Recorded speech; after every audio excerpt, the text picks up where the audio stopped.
হরে কৃষ্ণ। ওম নমো ভগবতে বাসুদেবায়।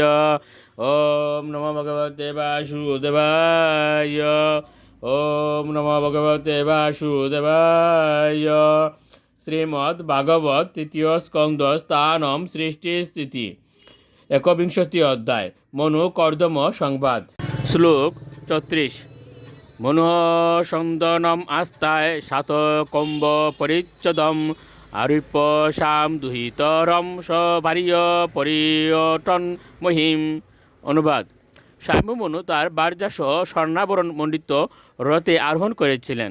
তারপর তার কন্যাকে তার উপর সংস্থাপন করে পৃথিবী পর্যটন করতে শুরু করেছিলেন।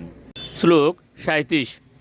তস্মিন্সু ধনন অহনি ভগবান ইয়ৎ সমাদিশত উপায়াদ আশ্রম পদম মুনিয় শান্ত ব্রতস্য তৎ। অনুবাদ: হে বিদুর, ভগবান কর্তৃক পূর্ব নির্দিষ্ট দিনে ঋষির তপশ্চর্যা ব্রত সম্পন্ন হলে তারা তার আশ্রমে উপস্থিত হয়েছিলেন। শ্লোক 38 ও 39। यस्मिन् भगवतो नेत्रात् नपतन अश्रुबिन्दव कृपया सम्परीतस्य प्रपन्ने अर्पितया वृषं तद्वै बिन्दुसर नाम सरसता परिप्लुतं पुण्यं शिवामृतजलं महर्षिगण सेवितम्। অনুবাদ: সেই পবিত্র বিন্দু সরোবর সরস্বতী নদীর জলের দ্বারা পরিপ্লুত ছিল এবং তা মহর্ষিগণ কর্তৃক সেবিত ছিল। তার পবিত্র জল কেবল মঙ্গলপ্রদই ছিল না, তা ছিল অমৃতের মতো মধুর।